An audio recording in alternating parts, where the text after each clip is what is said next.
I do find that Florida case just really maddening because other people really have done serious time for far less serious, endangering of national security than Trump did. And he's going to get away with it. And it is just infuriating.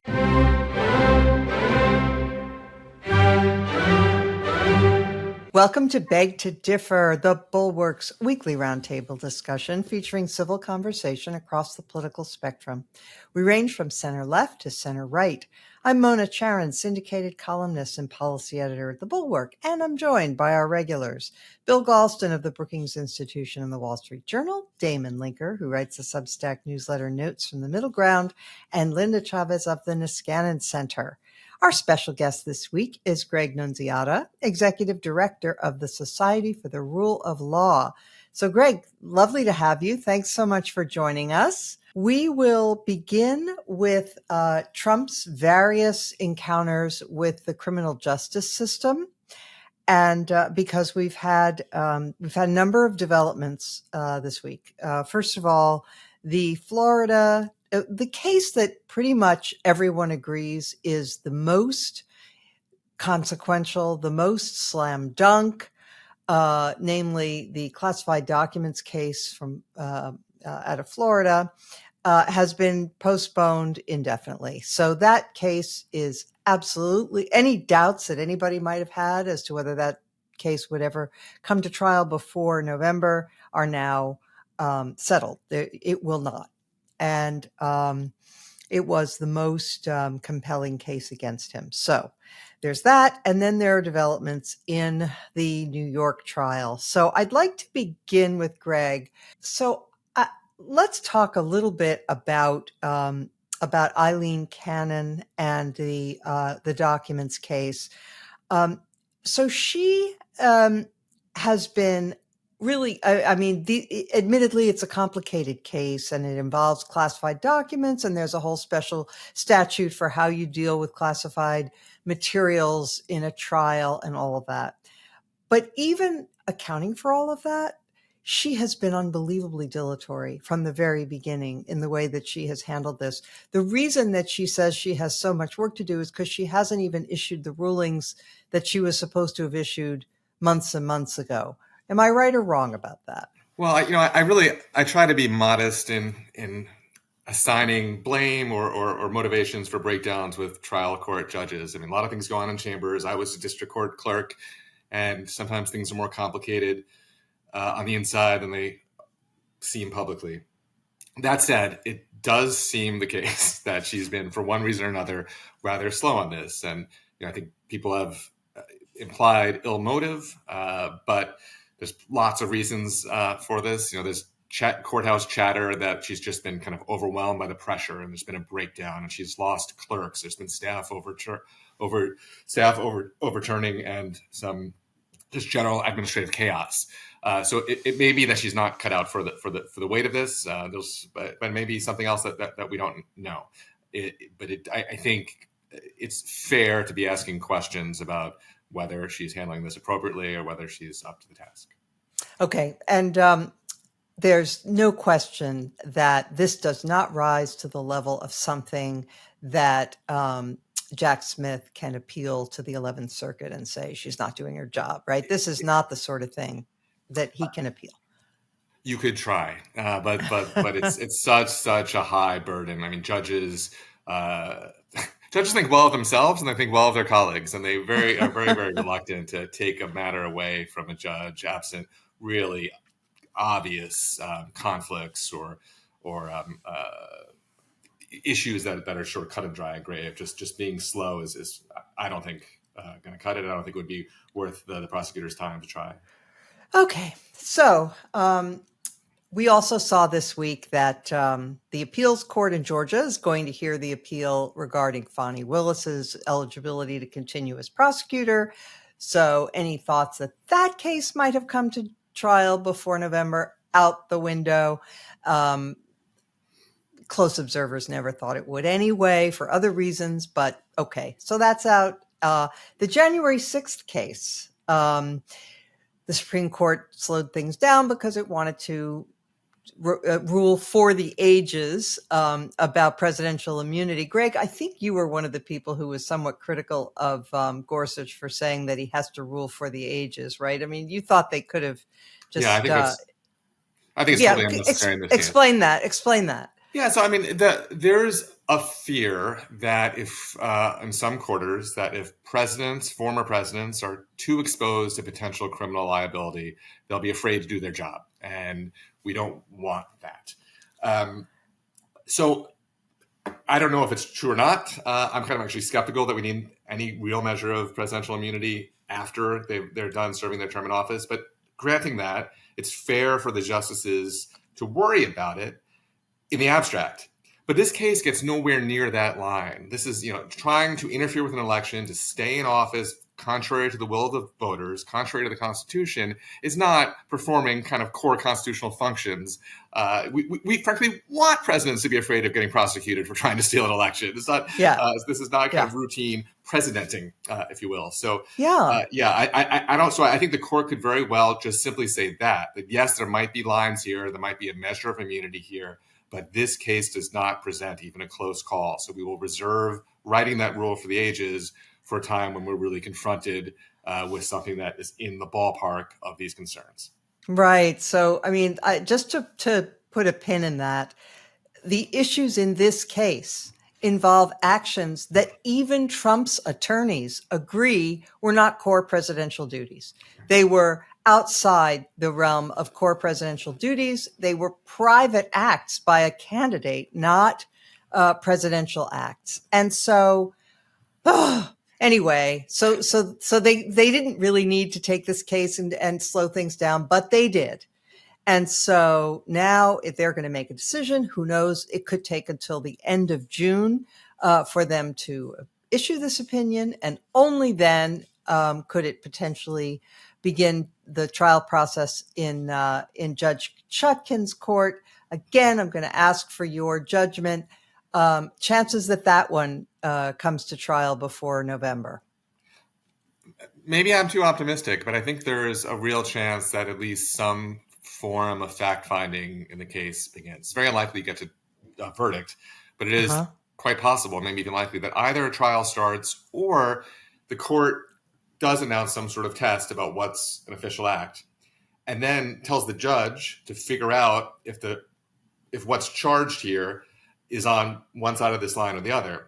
And if the judge needs to do that, that's a pretrial proceeding that would involve fact-finding. So I think there's some hope that there would be a degree of fact-finding and a degree of judicial examination of what Trump did in connection with the election. So, and if the judge says this was all, non-core presidential behavior, and it falls within those boundaries, could that be subject to interlocutory appeal? And could the Trump people then appeal that and have it go way up again? Well, I mean, it depends. It depends on what the test is and how it's applied. But I think it should be. I am hopeful that it'll be a very kind of straightforward test to apply. But yes, theoretically. Okay, so theoretically, yes. All right. Okay, finally, and this one I'm going to have the whole panel join in on for their reactions.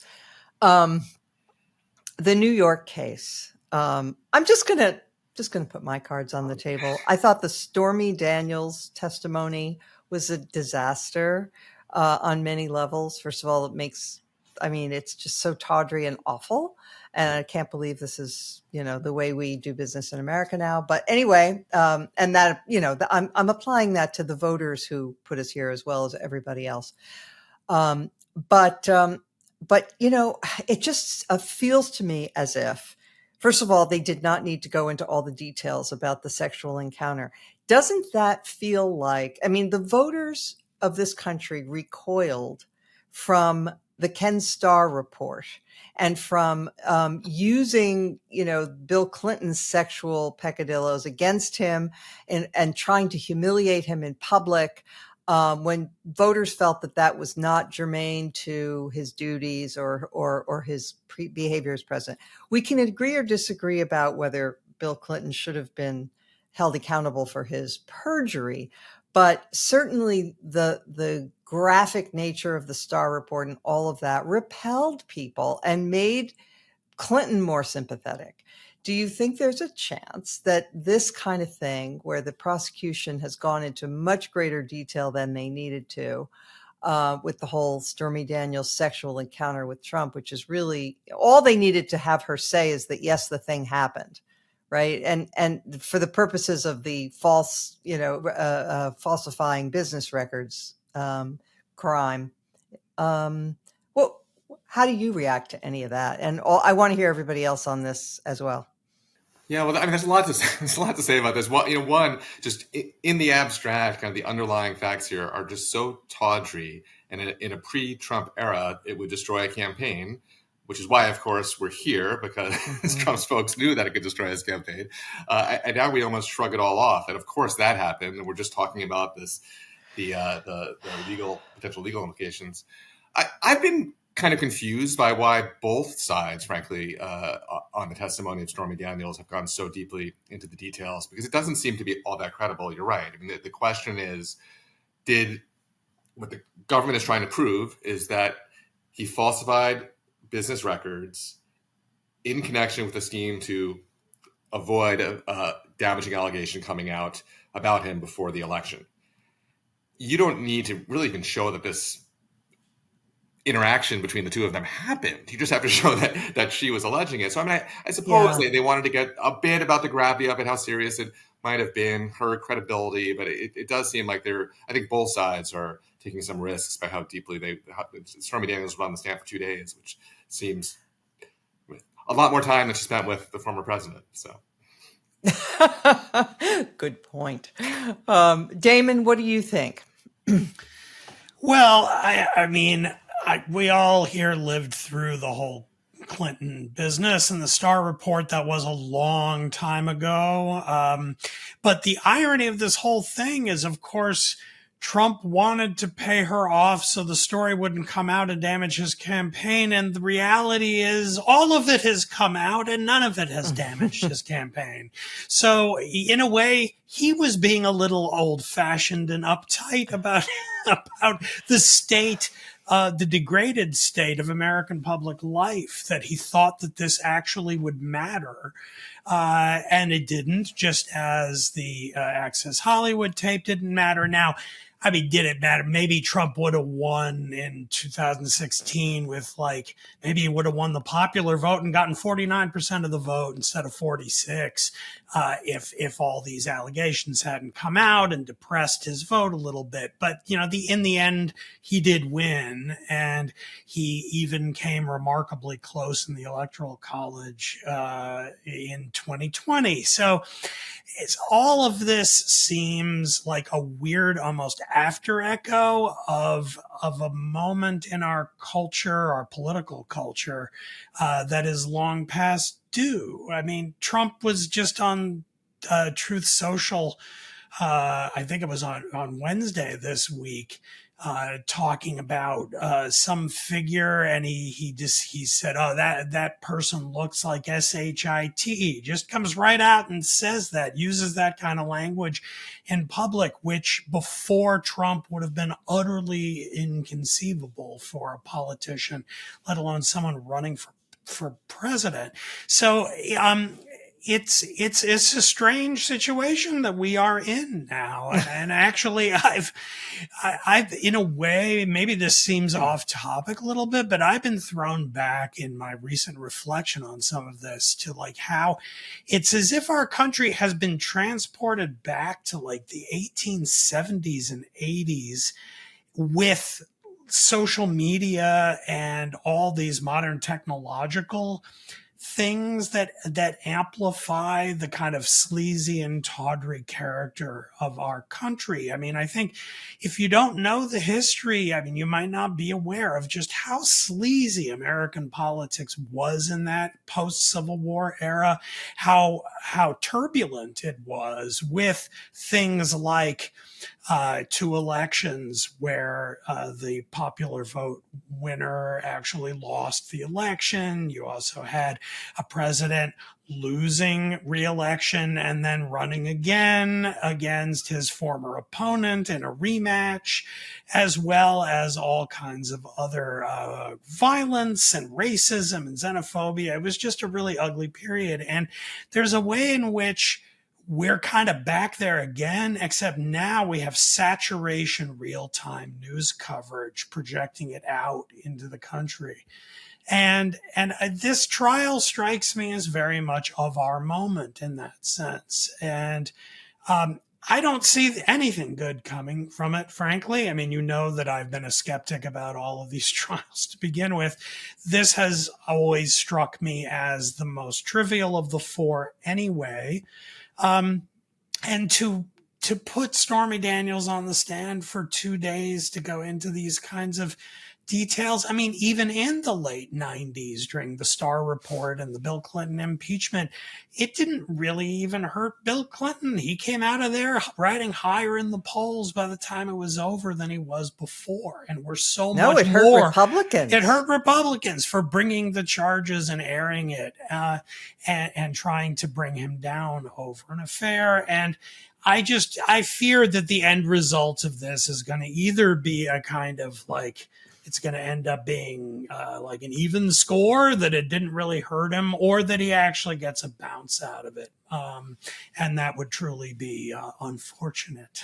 Last thing I'll say, I know I've been rambling, but even if he's convicted, he's of course going to appeal it. And I don't know, and maybe Gregg knows enough about the way the appellate system is going to work in New York to estimate how long that process is going to play out before that gets settled.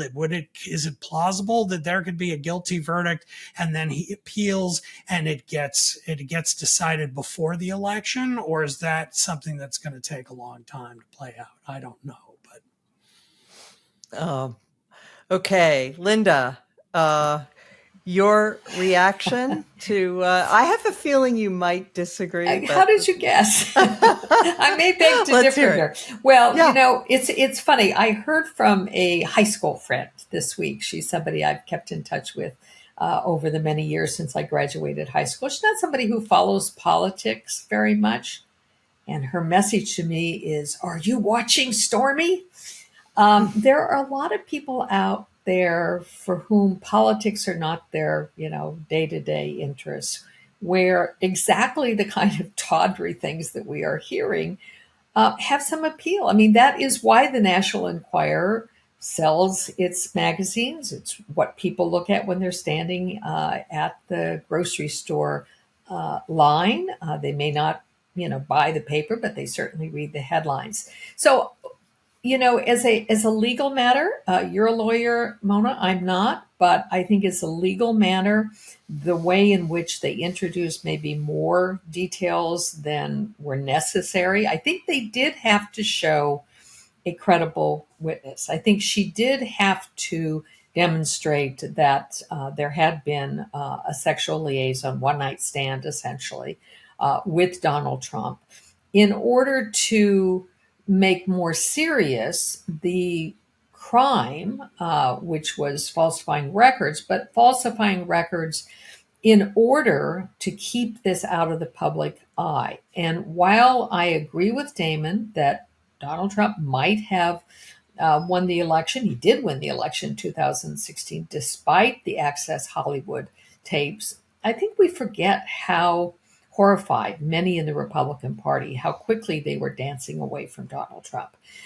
Now, what I think in terms of the legal matter, having sat glued to the television, I have to admit, watching, the back and forth, we're not seeing it live, but we're getting reports from inside the courtroom, is that while I think the prosecution may have gone too much into the bedclothes, shall we say, on this particular story, but I think Susan Necklace, who was doing the cross-examination for Donald Trump, didn't help herself by trying to get Stormy Daniels to change her story. And instead of changing her story, she just doubled down, and she did it apparently quite forcefully.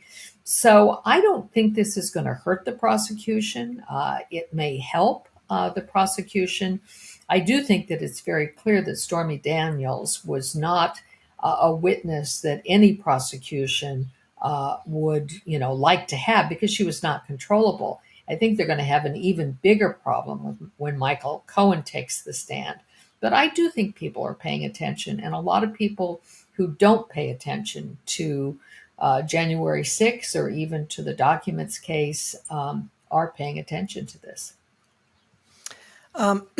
Bill, so you can respond to anything that you've already heard, but I would also like to probe the matter of the effect on the election. So there are a whole series of polls that show people who are planning to vote for Donald Trump or thinking of voting for Donald Trump, who nevertheless say if he's convicted of a crime and he's a convicted felon, they would reconsider. How seriously do you take that response? Because I'm a bit dubious, just because they might say that now, but that's before the whole, press operation gets in gear to say this was completely fraudulent and corrupt, and nobody's ever faced such charges before in New York history, which is, by the way, true. This prosecutor had campaigned saying he was going to get Trump. So now they did, et cetera, et cetera, et cetera. What do you think? Well, I beg to agree with you, Mona. That's, I really have been skeptical from the beginning of those poll findings, despite the fact that, I put more weight on good polls than a lot of other people do. But when you look at the stickiness of the attachment, of Trump's supporters to their candidate, I think it's going to require something bigger than this. Something where the crime is, more central, to politics and to the campaign than this is. And so in this respect, I think the Clinton analogy is probably a pretty good one. I think if Trump loses, it will not be because of this trial. I can't prove that. You asked me for my all things considered judgment. I've given it to you. I freely admit that it's a seat of the pants judgment call. I could turn out to be wrong, but that's what I think as of now. There are two other points that I want to make. First of all, I think Damon's analogy to the 1880s is an excellent one, but with one salient difference, and that is we lack a Henry Adams who can do full justice to our times. Perhaps if Tom Wolfe were still alive, he would take a run at it, but alas, he's no longer with us. Second, I am concerned not only about our politics, but also our public culture.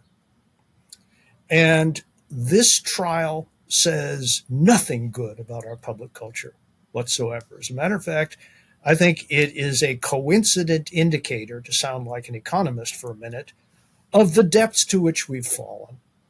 And I am sure that there are lots of people like Linda's friend, who are riveted to their television screens. And, that's human nature, I guess. But it seems to me a public culture is defined by what isn't seen in public, right? Where the line is drawn between things that are fit to be in the public domain and things that aren't. In my lifetime, that line has eroded and all but disappeared. And I think we're all worse off for it. I know I sound desperately old-fashioned, but when I was growing up in the 1950s and early 1960s, silence was not a vice. And we were silent about things that we should have spoken about. but at least we weren't speaking about things about which we should have remained silent. And this is an excellent example. And so, as an incipient old man, I'm just registering my futile dismay with no actionable recommendations whatsoever as to the state of our public culture. Monica, can I just follow up on that with some more futile thoughts?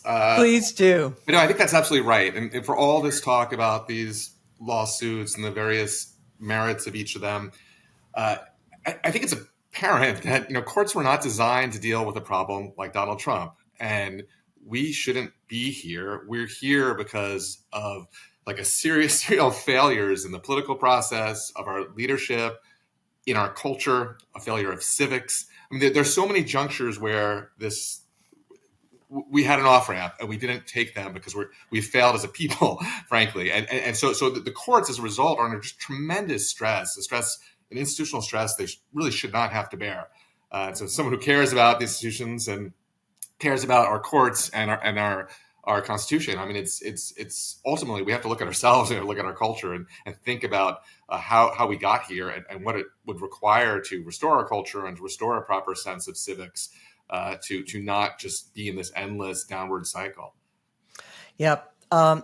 Before we leave this topic, Gregg, can you answer Damon's question from earlier about if there were a conviction in New York, and then, of course, it would be appealed, and what would be the time frame in which that is likely to unfold? Yeah, it strikes me as very, very unlikely. I mean, they'll have a lot to appeal. You saw they moved for mistrial. Trump's lawyers did yesterday about the Stormy Daniels testimony being unduly prejudicial.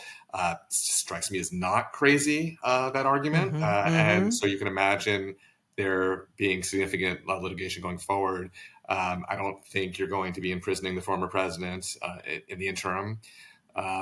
And if he gets elected, this is all untested, but I think the presumption is that a state cannot hold a president in prison and prevent him from doing his job. And I think that's what the courts would hold. So, I think there's very little risk that he will be incarcerated before the election. Oh, and what about the flaws in the case? Do you think it would survive an appeal, or do you think there's been enough error,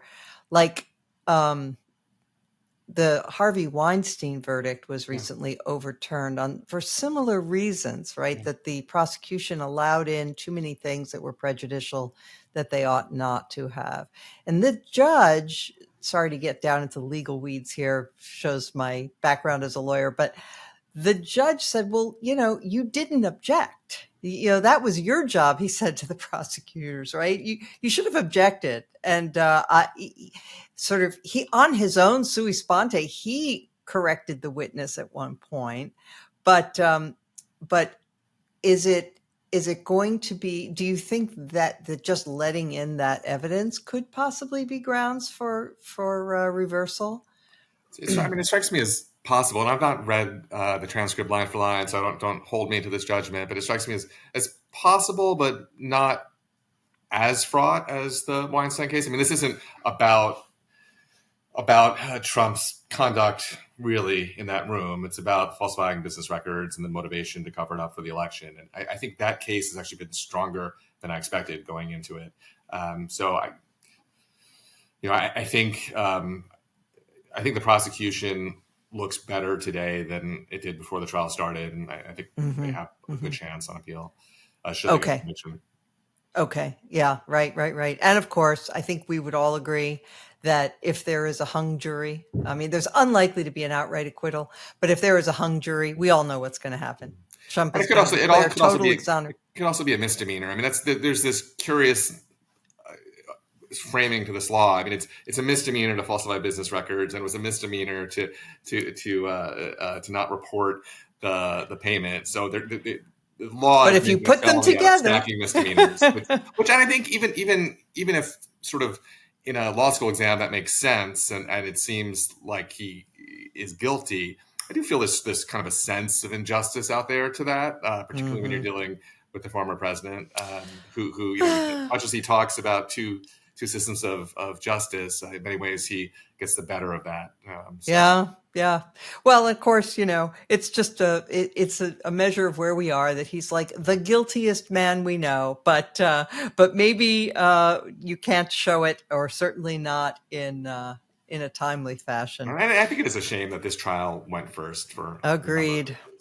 Yeah, absolutely. I do find that Florida case just really maddening, because other people really have done serious time for far less serious, endangering of national security than Trump did. And he's going to get away with it. And it is just infuriating. But okay, let's hear a word from one of our sponsors. Did you know that your temperature at night can have one of the greatest impacts on your sleep quality? If you wake up too hot or too cold, I highly recommend you check out Miracle Made's bed sheets. Inspired by NASA, Miracle Made uses silver-infused fabrics to make temperature-regulated bedding. You can sleep at the perfect temperature all night long. It has self-cooling properties for better quality sleep. These sheets are infused with silver that prevent up to 99.7% of bacterial growth, letting them stay cleaner and fresher 3 times longer than other sheets. They're luxuriously comfortable without the high price tag of other luxury brands, and feel as nice, if not nicer, than sheets used by some 5-star hotels. So stop sleeping on bacteria that can clog your pores. Sleep clean with Miracle. Go to trymiracle.com/beg-to-differ to try Miracle Made sheets today. And whether you're buying them for yourself or as a gift for a loved one, if you order today, you can save 40%. If you use our promo, beg-to-differ, at checkout. Miracle is so confident in their product, it's backed by a 30-day money-back guarantee. So if you aren't 100% satisfied, you get a full refund. So go to trymiracle.com/beg-to-differ and use the code beg-to-differ to claim your 40% off. Again, that's trymiracle.com/beg-to-differ to treat yourself or someone you love. All right.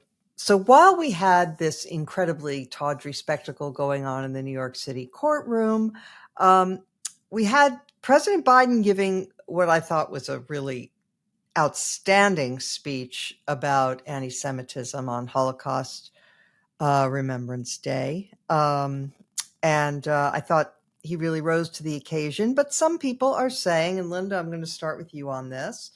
Some people are saying, well, that was a really great speech. But then to follow it up immediately with a statement to an interview on CNN that he was withholding weapons from Israel because of its moves into Rafah, that he sort of vitiated the point of the speech, that saying that Israel does that, even though he had claimed he has Israel's back, he really doesn't.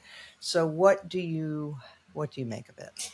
Well, clearly domestic politics played in the decision to do both of those events, both his comments on anti-Semitism and certainly the interview he gave on CNN.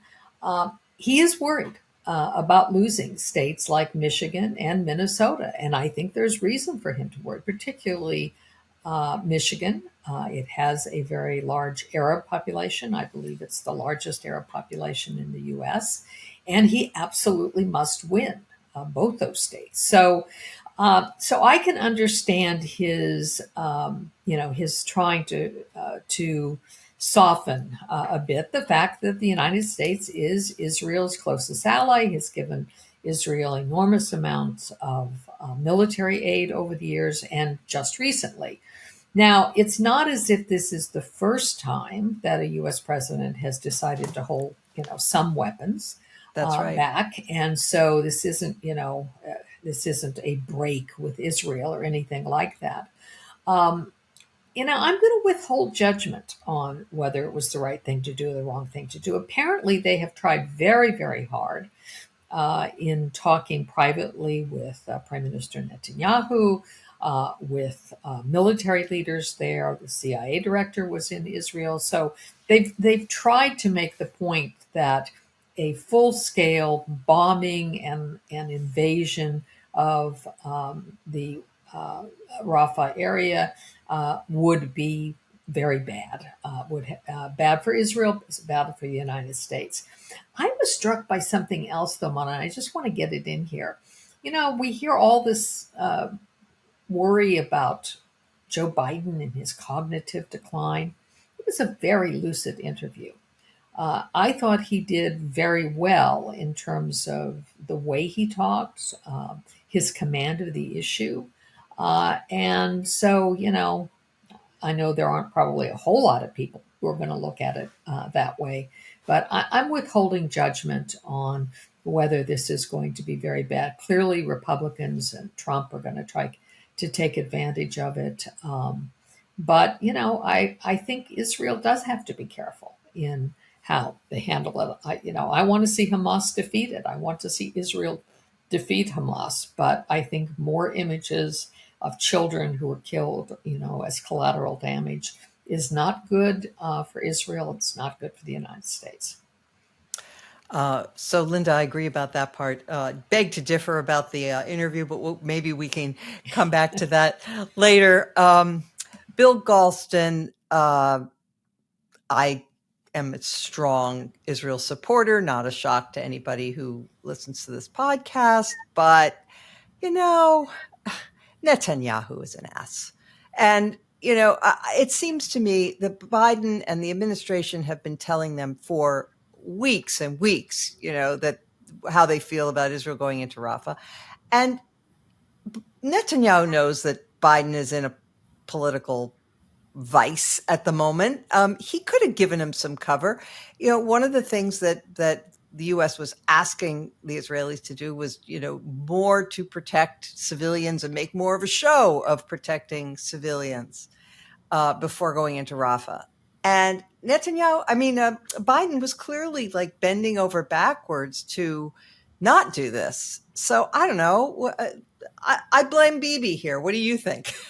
Well, in my judgment, and I'm as strong a supporter of Israel, I think, as you are, but blaming Bibi is always presumptively the right course, because in this case, in Israel, nobody believes a word that he's saying anymore. I gave a little seminar on Israeli public opinion at the end of last week, and people want him to resign yesterday. And the level of trust in him as the leader of the country is at rock bottom. Most Israelis think that his political calculus dominates every step that he takes, and they resent it. On the other hand, to infer from that his policies are unpopular with the public, and if only he's replaced is, Israel's stance vis-a-vis Gaza will change in some way, is just wrong. 80% of the Israeli public believes that the only way to end the war is to defeat Hamas everywhere in Gaza, including Rafah. And Israelis who are deeply traumatized individually and as a country are in no mood, to allow Palestinian casualties to serve as a block against the military policies that they believe are essential. So if Biden is trying to prevent an Israeli incursion into Rafah, I think he's going to fail. And I find in the commentariat, American and Israeli, near unanimity on that point. So I don't think that Biden was saying what he said to Evan Burnett on CNN because he really hopes that statement will prevent the incursion. If he's well briefed, he'll know that that's not going to be the effect. So it was a statement intended for domestic political consumption, I believe. And I'm not faulting him for that, because as far as I'm concerned, defeating Donald Trump in November is such an overriding good and goal that I'd be willing to give any president in Biden's situation a lot of slack. Now, as to the merits, as to the merits of what Biden did, I have been troubled for a long time by the use of 2,000 not very smart bombs in heavily, in dense urban areas. It seemed to me that that was flatly inconsistent with any effort to minimize collateral damage.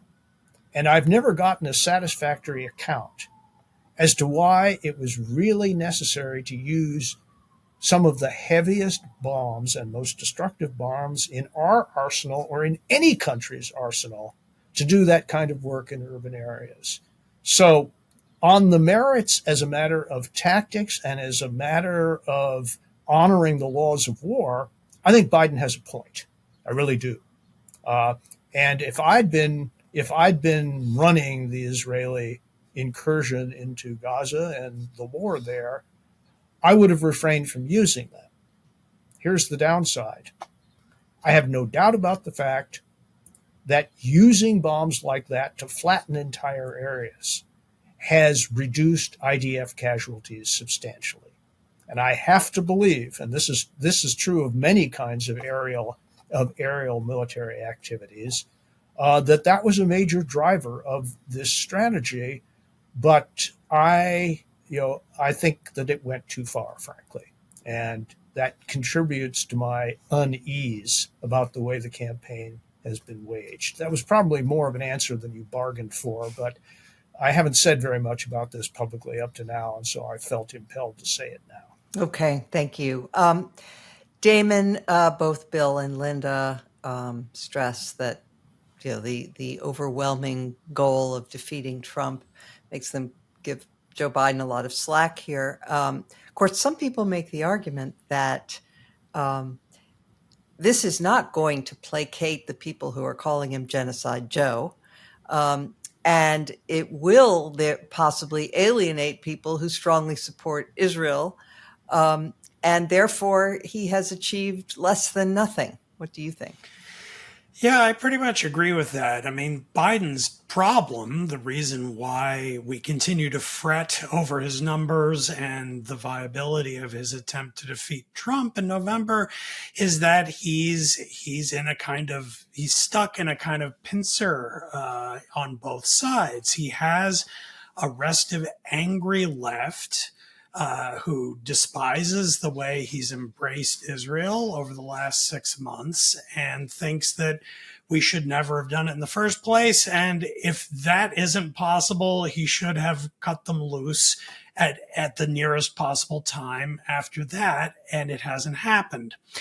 And this, as I think Bill indicated, I think does indicate that what's going on here is he's trying to fix this now. Okay, after all these protests on these campuses and people calling him Genocide Joe, he's going to fix this problem by trying to distance ourselves from Israel so that our hands won't be dirty if and when, and I agree it'll probably be when, Israel actually goes full force into Rafah. But of course, doing this is now just going to make it even more difficult to make the play that I would prefer him to make, which is actually to say to the left, all right, you don't want to vote for me? Suck on it. I'm going to actually make a play for the Nikki Haley voters on the other side and try to actually have a realignment where the old sensible rump of the Republican Party does what the people at the Bulwark did, a few years ago and actually become effectively Democrats. Now, would he succeed in that? Not entirely, no. A lot of those people maybe are just going to go home to Trump and hold their noses and vote for him anyway. But where's even the attempt to try to make that kind of a move? And instead, you're kind of stuck. He's like in this place where he's going to end up, I think, alienating both sides. The Genocide Joe faction isn't going to say, "Yay, we love you now, Joe," and the Nikki Haley voters are going to say, "See, you're just like the way I always thought Democrats were. You're cutting Israel loose."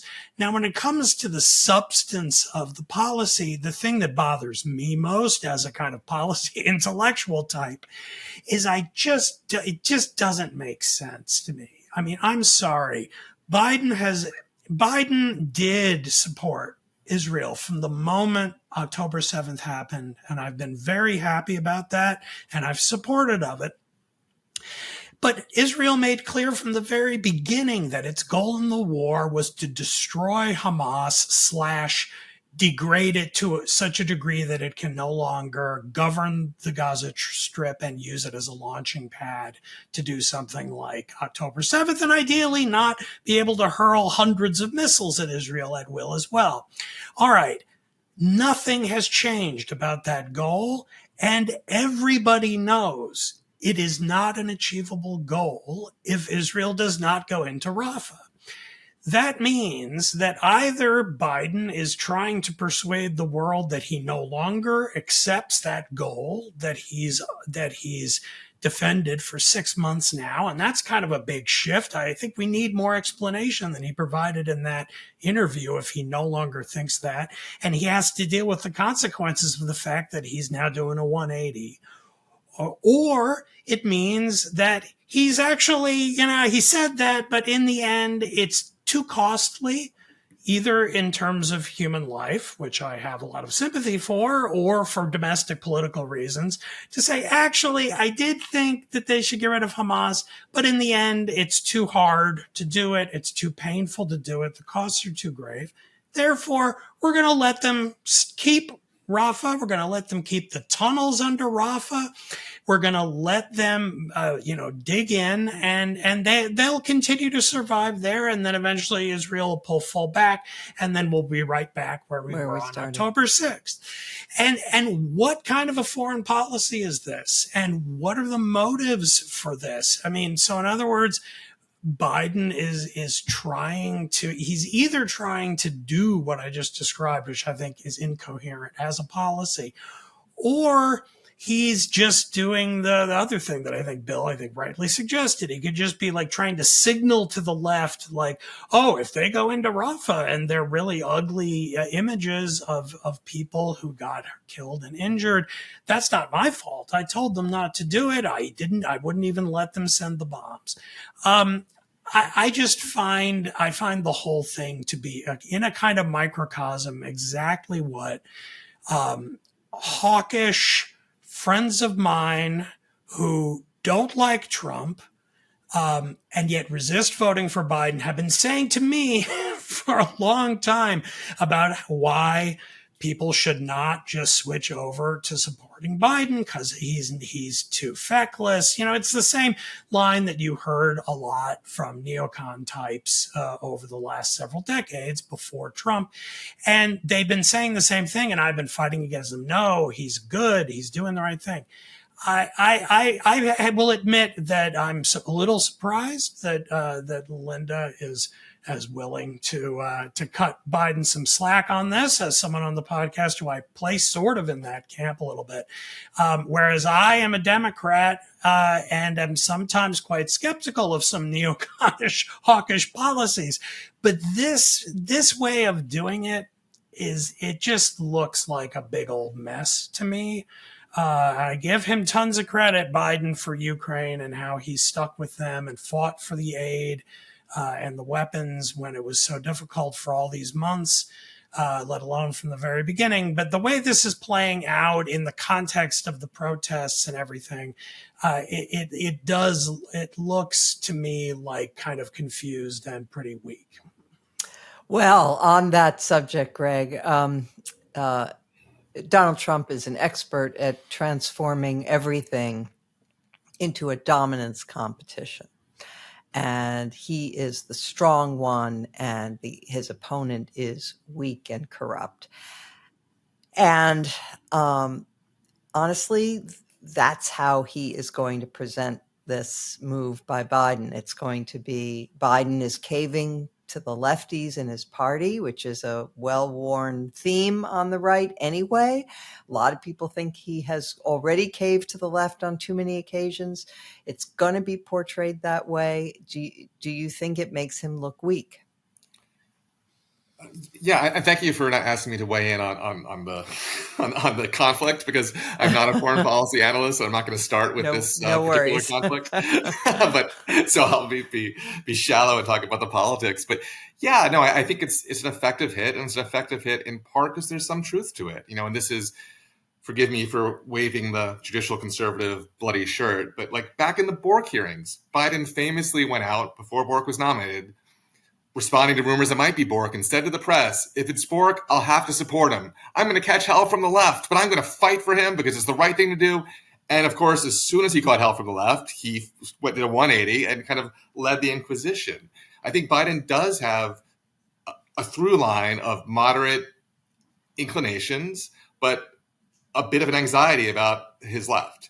And I think there's been lots of instances of that, and it's not a good look. And I think, towards what Damon was saying before, we have, I think, 3 presidents in a row now, very different presidents, who, for different reasons, had openings to appeal to the broad center and try to force a realignment. And I think largely chose not to. And we haven't had a president that had significant crossover support since W. Bush, and that was only in the wake of 9/11. And it's a very peculiar place to be in American history, and it's not good for our constitutional structure when we really need a president who is not just a leader of the party, but the head of state. So sort of a constitutional perspective, I worry about it. From a political perspective, I think it can sting. And of course, Trump is all over the place on all this, and he's going to portray himself as the friend of America's Jews while he's having dinner with literal neo-Nazis. So, he doesn't have the cleanest hit, but somehow he seems to be able to get away with it over and over again, which is something I can't explain. All right. I think after that conversation, we need to hear about BetterHelp. Let's take a moment to talk about mental health. We all have struggles, but they don't have to control us. Therapy can help so much. It is not just for people with serious trauma or major illness. We all need a sympathetic, dispassionate listener, someone with experience and perspective who can reassure us that others have the same insecurities, doubts, and fears and have overcome them. Therapy helps us to figure out how our own minds may be holding us back. Ruminating about our worries and conflicts or the many balls we're trying to keep in the air doesn't help. It just contributes to the stress. And self-medicating with booze or drugs is a dead end. Therapy can help unwind your worries and let you be a calmer, happier version of yourself. If you're thinking of starting therapy, BetterHelp is a great option. It's incredibly convenient because it's entirely online, flexible, and suited to your schedule. You just fill out a questionnaire and get matched with a licensed therapist and then get started. If that therapist isn't a good fit, you can switch therapists at any time for no additional charge. It's the gift you give yourself. Make your brain your friend with BetterHelp. Visit betterhelp.com/beg-to-differ today to get 10% off your first month. That's BetterHelp, HELP.com/beg-to-differ. All right, ladies and gentlemen, we cannot conclude this podcast before we get to our highlight or low light of the week without noticing the most bizarre story, maybe the most emblematic story of the week, which is Robert F. Kennedy Jr., when he was in the midst of his second divorce trial and there was the discussion of alimony. He was explaining why he could not provide alimony to wife number 2 because he couldn't really earn money because he had mental problems. And why did he have mental problems? Because a worm ate his brain.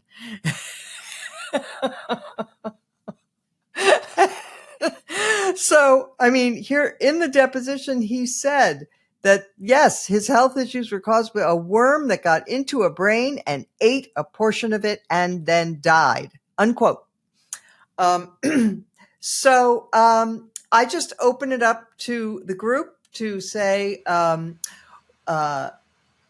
Any comments? Maybe maybe there are more people in our national life who have brain worms, and that would explain a lot. I don't know. Linda, what do you? I'm going to weigh in here, Mona. I don't know what's happened to Beg to Differ, but we started off the show essentially alluding to Donald Trump's in his boxer shorts in a hotel room with Stormy Daniels, and we're ending it with the brainworm in RFK Jr.'s pass. So I just, what can one say about this? It does explain a lot about maybe his current positions. Oh my gosh, yes. Apparently he's also hepped up on steroids and anyway. But, why should that cause anyone to doubt whether he's fit for the presidency when you consider those that are currently considered fit? All right, anybody else? Anything? No? Okay. Well, we'll leave it there. Bill, go. Yes. Inquiring pundits want to know which part of his brain was consumed.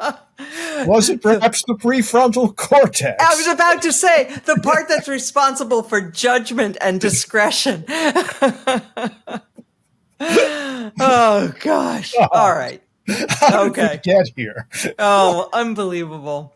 Okay. Well, let's turn now to our highlight or lowlight of the week and start with Linda.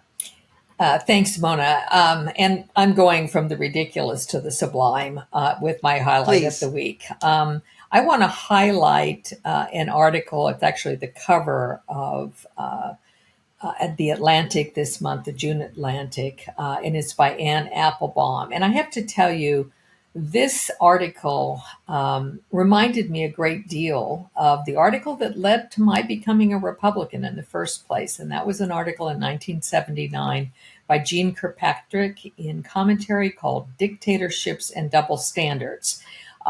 It's not because that's what Anne Applebaum is talking about, but what it says to me is how far the Republican Party has come in those intervening 45 years. Because what Anne Applebaum is describing in her article, which is entitled Democracy is Losing the Propaganda War, is how autocrats in China, Russia, and other countries around the world have made common cause with MAGA Republicans in order to discredit liberalism and freedom. And it is a stunning piece. It is, I guess, an excerpt from a book she's about to publish. I recommend it to everyone. I think it's very sober reading. And as someone who became a Republican in part because of Jeane Kirkpatrick, if I were still a Republican today, Anne Applebaum's article would make me give up my membership in that party. Thank you. Gregg Nunziata. So we did a program this week in the Society for the Rule of Law on student loan forgiveness by this administration and its implications for the rule of law. One of our panelists wrote a really long article in New York Times Opinion this week called "This is Peak College Admissions Insanity." And it's a terrific read.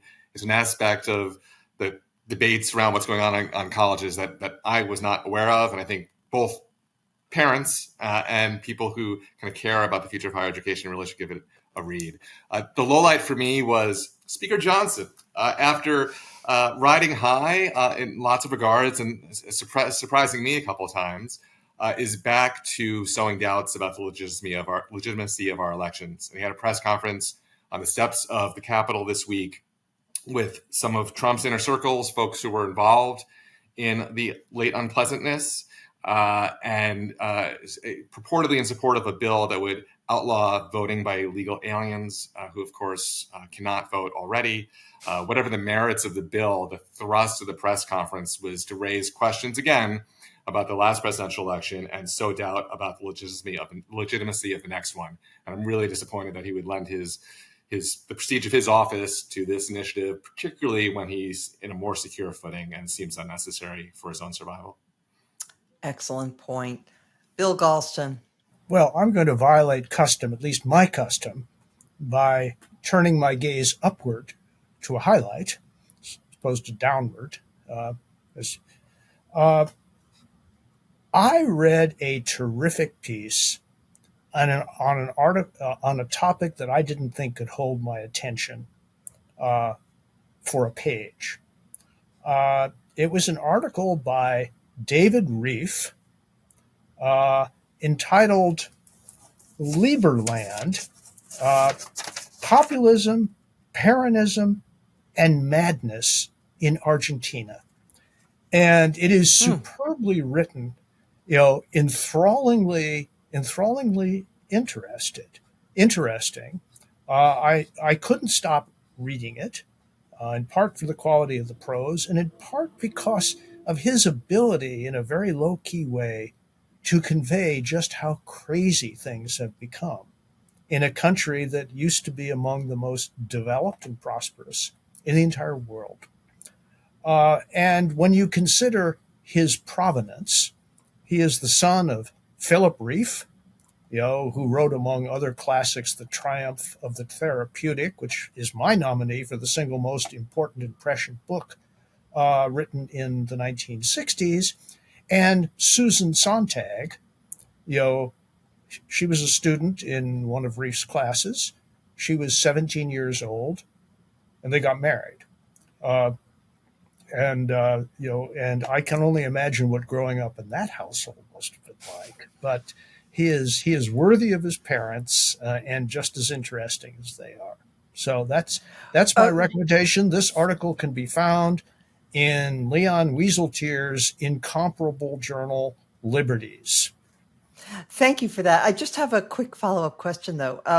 So I will read it. I'm interested in this very much because you often see the statistic that, I forget, it was in like 1900 or something, the U.S. economy and Argentina's were roughly the same size. And Argentina, a lot of people thought was going to be the up and coming power in the world and to have a rapidly growing economy. They had all of the natural resources and many other advantages that we also had. And yet they went so sideways with Perón and it destroyed the country.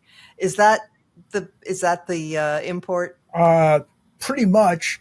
Except that although it's the decline in fall started with Perón, it didn't end there. Yeah, right. Of course. That somehow his particular brand of aggressive populism distorted all of the other political forces in the country until finally there was no basis of sanity to be found anywhere. Yeah. So that doesn't sound familiar at all. Okay. All right. Thank you for that, Damon. Well, this has been great today. I'm a huge fan of David Reef. I love Wieseltier's Liberties. I also loved Ann Applebaum's essay in The Atlantic that Linda plugged. So, we're on a roll here. My highlight is also an essay. This is by someone I know I've plugged before on here once or twice. It's Brink Lindsay of the Niskanen Center, so a colleague of mine, and Linda's there. One of my favorite writers. He has a very good Substack called The Permanent Problem, and he wrote a piece about a week ago for them titled The Curse of Presentism, which is a really nice, substantive essay about the fact that I think is true and distressing, that there are all kinds of things about our moment that show us that we are moving into a kind of culture that is increasingly disconnected from knowledge of history. And this is an old lament, the old line, Americans are an ahistorical nation. But if that is a national tendency, it's being exacerbated and augmented by technological innovations and the way that information is being stored and transmitted. And Lindsay really does a great job of plunging into the many layers of this problem to show both why it's happening, how it's happening, and some reflecting some on the pretty scary consequences of a culture that is constantly kind of reacquainting itself with basic facts of the world anew with each new generation, because nothing is handed down from one generation to the next. So very much appreciate that. And there'll be a link to it in the show notes so readers can find it. Thank you. Well, I came prepared with some extras because actually the Anne Applebaum piece was one I was also going to recommend. So I will cite a statement that came out by more than 400 Columbia University Jewish students about what's been going on at that campus and about their feelings about themselves as Jews and their feelings about Israel and about democracy and pluralism. It was an appeal to those who hate them that they are, we are your fellow students, and if you would have coffee with us, you'd find that perhaps we don't disagree as much as you think, but yes, we do affirm that Israel has a right to exist, and that Israel is not a settler colonialist nation. And they point out that Jews have been the victims of prejudice and persecution from every direction, from the right for being communists, and from the left for being capitalists, and from the Islamists for being Jews. And so it's a quite eloquent statement of solidarity and resistance to the current moment. And it will also be in the show notes, and I recommend it. It was a bracing read. And with that, I would like to thank Gregg Nunziata for joining us. Thank you so much. And of course, my regular panel. I also want to thank our producer, Jim Swift, and our sound engineer, Jonathan Seary, and of course, our great listeners and viewers. And Beg to Differ will return next week, as every week.